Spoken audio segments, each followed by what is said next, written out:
संत रविदास जी का यह शब्द, ऐसा चाहूं राज में जहां मिले सबन को अन्न, छोटे बड़े सब बसे रहे रैदास के प्रसन्न। ये अगर इसके वाक्य को अगर आत्मसात किसी ने किया है तो वह भारतीय जनसंघ और भारतीय जनता पार्टी ने किया है। यह हमको, और फिर मैं कहूंगा, मैं कहने के लिए नहीं कह रहा हूं, आजादी मिली, कांग्रेस पार्टी शासन में आई, कांग्रेस ने हमारे समाज को वोट बैंक की तरह देखा और वोट बैंक की तरह मुख्य धारा से अलग रख करके देख करके आपको और हमको फियर साइकोसिस में रख करके वोट लेने का काम किया। तुम तो अलग हो, तुम्हारी चिंता कोई नहीं करता, तुम्हारी हम ही चिंता करेंगे, और चिंता कुछ नहीं की, लिप सर्विस किया। अगर आप देखेंगे तो उनके तरफ से कोई आप बता दीजिए जो स्कीम, जो योजना जिसमें उन्होंने अपने समाज को एक साथ जोड़ने का, पिरोने का काम किया हो, आत्मसात करने का काम किया, यह काम कांग्रेस ने कभी नहीं किया। दूसरी ओर आप हमारे यहां देखिए, सबसे पहले एकात्म मानववाद, इसको प्रतिपादित किया पंडित दीनदयाल उपाध्याय। क्या था एकात्म मानववाद? उस समय क्या झगड़ा चल रहा था? कम्युनिस्टों का बोलबाला था और कांग्रेसियों का आशीर्वाद था, और इन दोनों का मिलन था, और इसमें राजसत्ता चल रही थी। इस राजसत्ता में जब कम्युनिस्टों का बोलबाला बोलते हैं तो वो क्या कहते थे? वो कहते थे पेट, भूख, यह महत्वपूर्ण है, बाकी सब गौण है। एकात्म मानववाद में पंडित दीनदयाल उपाध्याय ने कहा कि भूख महत्वपूर्ण है, लेकिन मानसिक भूख भी महत्वपूर्ण है, आत्मिक भूख भी महत्वपूर्ण है, आध्यात्मिक भूख भी महत्वपूर्ण है, और जब सब समाज के इन सब की भूख पूरी होती है तब एकात्म मानववाद आगे बढ़ता है। ये बात उन्होंने क्या कहा कि अगर मान लीजिए कि किसी को हम अच्छा भोजन दें और कहें कि तुमको वही करना पड़ेगा जो मैं कहूंगा और कुछ नहीं करना पड़ेगा, तो क्या वो संतुष्टि की ओर वह समाज जाएगा? नहीं। किसी को कहा कि तुम भूखे रहो और प्रभु की सेवा करते रहो, तो क्या वो समाज खुश रहेगा? किसी को कहा कि तुम भक्ति करो, भोजन भी कर लो, सोचने का काम तुम्हारा नहीं है, ये काम हमारा है, इसको हमारे को दे दो, क्या वो खुश रहेगा समाज? तो पंडित दीनदयाल उपाध्याय ने कहा कि मन, बुद्धि, आत्मा और शरीर, ये जब एक साथ एक लड़ी में पिरोया जाता है, और इस सब में जब सबकी, मन की भी शांति होती है, शरीर को भी शांति मिलती है, यानी भूख की भी चिंता होती है, आत्मा की भी चिंता होती है, और जब हमारे सोचने की शक्ति को भी पर्याप्त सोचने का मौका मिलता है, और ये जब समाज के सभी लोगों का होता है तो एकात्म मानववाद होता है, और तब समाज सुखी होता है। ये बात उन्होंने हम सबको रखी, हम सबके सामने रखा, और इसी को पूरा करने के लिए फिर जब राज धर्म की ओर से हम देखते हैं तो हमको ध्यान में आता है कि एकात्म मानववाद को आत्मसात करते हुए उसको रूप देने का काम किया, तो वह हमारी भारतीय जनता पार्टी और उस समय जनता पार्टी की सरकार में अंत्योदय के नाम से सबसे पहले शुरू हुआ। यह हमको ध्यान रखना है। अंत्योदय क्या हुआ? समाज के वर्ग में जो अंतिम पायदान पे खड़ा है उसकी सेवा करना, उसको मुख्य धारा में लाना, उसको ताकत प्रदान करना, उसको एम्पावर करना। इसलिए आप जनता पार्टी में जितनी भी हमारी भारतीय जनता पार्टी या भारतीय जनसंघ के नेतृत्व में चलने वाली सरकारें थी, फिर चाहे वो भैरव सिंह शेखावत की सरकार थी प्रदेश में, फिर चाहे वो शांता कुमार की सरकार थी, फिर चाहे वो मध्य प्रदेश में उस समय वीरेंद्र कुमार सकलेचा की सरकार थी, फिर चाहे वो हमारी अन्य सरकारें बिहार में उप मुख्यमंत्री कैलाशपति मिश्रा के नेतृत्व में चलने वाली सरकार थी, इन सभी सरकारों ने अंत्योदय को अपने प्रमुख स्थान पर लाने का प्रयास किया। और बाद में फिर जब अटल जी की सरकार आई तो अंत्योदय अन्न योजना से लेकर के अन्य योजनाओं में पूरे का पूरा अंत्योदय का ध्यान दिया गया, और उसको मुख्य धारा में लाने का काम हमारी सरकारों ने किया। प्रधानमंत्री मोदी जी ने इसको नए तरीके से और नए डेफिनेशन में और सर्वव्यापी, सबके समझ में आए, इस दृष्टि से उन्होंने इसको डिफाइन किया। वो क्या डिफाइन किया? सबका साथ, सबका विकास, सबका विश्वास, ये काम करता। अब आप देखिए, इंटीग्रल ह्यूमनिज्म को पढ़िए, एकात्म मानववाद। तो एकात्म मानववाद में कहा, जब समाज के सभी लोगों के मन, बुद्धि, आत्मा, शरीर, सबकी शांति मिलेगी, तब समाज ठीक होगा।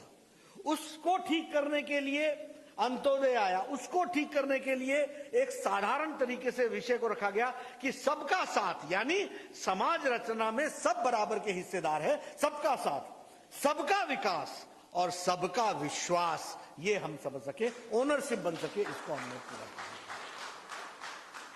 और आज अगर हम देखें तो प्रधानमंत्री मोदी जी की जितनी भी स्कीमें हैं, उनको आप उठा करके देख लीजिए। वह अंतिम पायदान पे खड़े व्यक्ति को मजबूती प्रदान कर रहा है। वो जो वंचित है, पीड़ित है, शोषित है, दलित है, उसको मुख्य धारा में लाने का काम कर रहा है। और आप कोई भी योजना उठा करके देख लीजिए, जनधन योजना उठाइए, आपको पता चलेगा कि हमारे समाज से मैक्सिमम लोग जनधन योजना का लाभ उठा रहे हैं। अगर मैं प्रधानमंत्री के जीवन बीमा योजना की बात करूं, अगर मैं अटल पेंशन की बात करूं, आप देखेंगे कि ज्यादा से ज्यादा लोग अपने समाज से जुड़े हुए हैं जो उसका लाभ उठा रहे हैं। आयुष्मान भारत, अब आयुष्मान भारत, मुझे सौभाग्य मिला, मैं स्वास्थ्य मंत्री था, आदरणीय प्रधानमंत्री जी ने आशीर्वाद दिया और मुझे ये हिम्मत दी कि भाई इस कार्यक्रम को लागू करो। दुनिया का सबसे बड़ा हेल्थ कवरेज प्रोग्राम है। 55 करोड़ लोग, 10 करोड़ 74 लाख परिवार, 5 लाख रुपए का हेल्थ कवर, और आज लगभग 1.5 करोड़ लोगों ने इसका लाभ उठा लिया है। 20,000 करोड़ रुपए इसमें खर्च हो चुके हैं और वह हमारे साधारण आदमियों के लिए लगे। इसको भी आप देखेंगे तो इसमें अपने समाज से जुड़े हुए लोगों ने मैक्सिमम उनको बेनिफिट मिला है, मैक्सिमम बेनिफिट। प्रधानमंत्री आवास योजना, आप आंकड़े उठा करके देख लीजिए। प्रधानमंत्री आवास योजना में हमारे समाज से जुड़े हुए लोगों ने सबसे ज्यादा उसका लाभ मिला है। और ये सच्चाई भी है कि वंचित भी वही थे, और यही एकात्म मानववाद का प्रिंसिपल था, यही अंत्योदय का प्रिंसिपल था कि सबका साथ लेना है, सबका विकास करना है, जो पिछड़ गए हैं उनको मुख्य धारा में लाना है, उसके लिए हम काम कर रहे हैं। तो वो भी हम लोगों ने किया और मोदी जी के नेतृत्व में वो भी पूरा हुआ। अभी वो पोस्ट मैट्रिक स्कॉलरशिप की बात आई, सब लोगों के ध्यान से निकल गया था। प्रधानमंत्री मोदी जी ने विशेष करके सोच करके इसको आगे बढ़ाने का प्रयास किया। आज हम गौरव के साथ कह सकते हैं कि पोस्ट मैट्रिकुलेशन सबसे ज्यादा स्कॉलरशिप अपने समाज को मिले, इसकी चिंता की गई है, इसको हम लोगों ने आगे बढ़ाया, इसको हम लोगों ने उसमें रखने की कोशिश की। आप उज्ज्वला योजना उठा करके देख लीजिए, 8 करोड़ बहनों को मिला है, अभी 1 करोड़ और जुड़े हैं। सबसे ज्यादा इसमें लाभ हमारे समाज के लोगों को मिला है, उन तक ये सुविधा पहुंची है, वह मुख्य धारा में शामिल हुए। और मैं बार बार कहता हूं कि ये देखिए, ये सिर्फ गैस का कनेक्शन देना नहीं है, ये महिलाओं का एम्पावरमेंट है। मैं गांव से आता हूं, मैं बार बार सुनाता हूं, 2 बातें सुनाता हूं। एक, हमारी गांव की महिलाएं 5 बजे सुबह उठती थी, जंगल में जाती थी, पेड़ों पर चढ़ती थी, लकड़ियां काटती थी, लकड़ियां गिरा करके बोझा लेकर के घर आती थी, रसोई में लकड़ी जलाती थी, कुछ गीली होती थी, कुछ सूखी होती थी। धुआं, 200 सिगरेट का धुआं लगभग वो अपने छाती में हर दिन प्रतिदिन लेती थी। तब वो घर की चाय बनाती थी और घर को के लोगों को नाश्ते का इंतजाम, 2 रोटी की व्यवस्था करती थी। आज ये उज्ज्वला योजना सिर्फ गैस का कनेक्शन नहीं है, यह उनको ताकत प्रदान करने का है, घर को मजबूत करने का है, इसको हमको समझिए। और स्वास्थ्य के दृष्टि से आने वाले समय में मैं बता सकता हूं कि फेफड़ों की डिजीज अब कम हो जाएगी, क्योंकि गांव में ज्यादातर फेफड़ों की डिजीज महिलाओं को हुआ करती थी, तो वो फेफड़ों की डिजीज में कमी आएगी, इस बात को भी हमको समझना चाहिए। अब ये स्वच्छता अभियान की बात करते हैं। स्वच्छता अभियान तो 2 तरीके से हमको लाभ पहुंचा। प्रधानमंत्री ने जब लाल किले के प्राचीर से इस बात को कहा तो हमारे कांग्रेस भाइयों ने मजाक उड़ाया कि क्या लाल किले के प्राचीर से आप स्वच्छता की बात कर रहे हो। प्रधानमंत्री जी ने स्वच्छता की बात करके स्वच्छता सिर्फ एक समाज का पार्ट है और उसकी जिम्मेवारी है, इससे निकाल करके सारे समाज की जिम्मेवारी है उसको बीच मुख्य धारा में लाने का प्रयास। ये सबकी जिम्मेवारी है।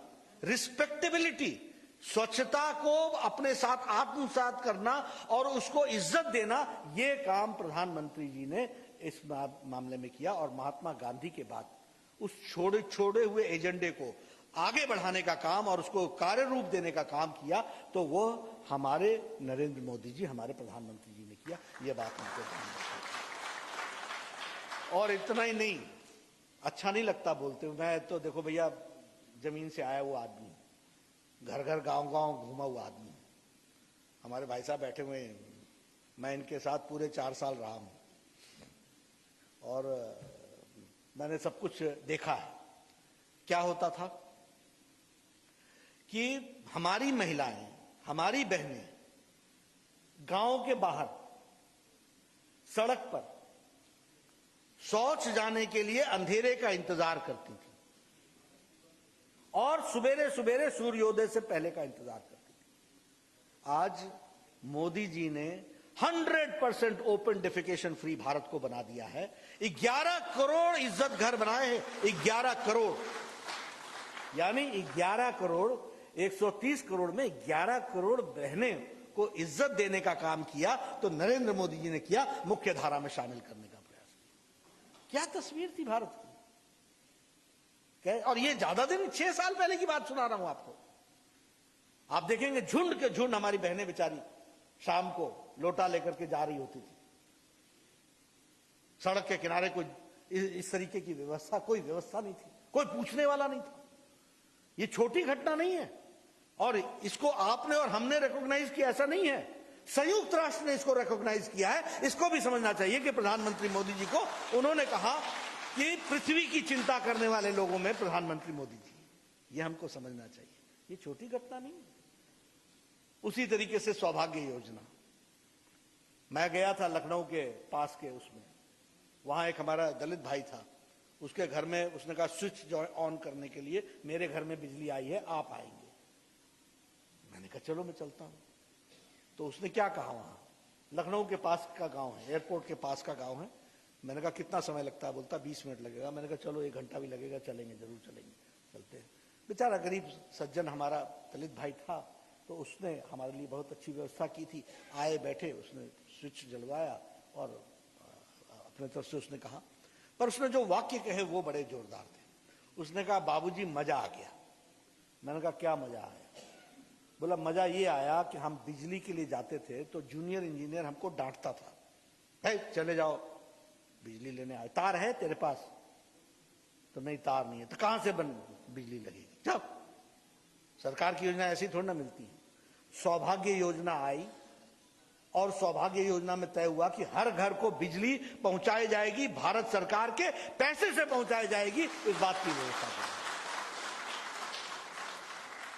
तो मैंने कहा इसमें मजा क्या है? बोला मजा ये आया कि दोपहर को फॉर्म भरा और शाम तक बिजली आ गई। ये हमको मोदी जी का कमाल है।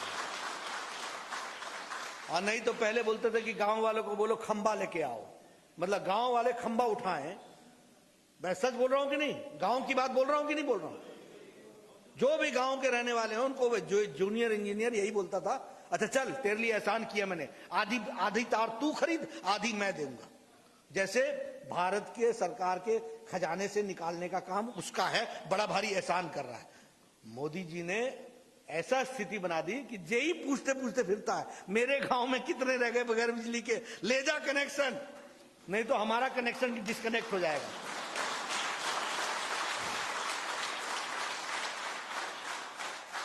ये फर्क, इसको कहते हैं एम्पावरमेंट। और यह सबका साथ, सबका विकास, सबका विश्वास। तो इसी तरीके से हर एक कार्यक्रमों के माध्यम से कोशिश हुई है। अभी प्रयागराज में प्रधानमंत्री जी गए, उन्होंने हमारी बहनों के पांव धोकर पोछा। वो सिर्फ पोछना और धोना नहीं था, वो उस समाज को, भारत के प्रथम सेवक के दिलो दिमाग में उनके प्रति क्या स्थान है, इस बात को इंगित करता है, जो दुनिया को देखने का नजरिया है।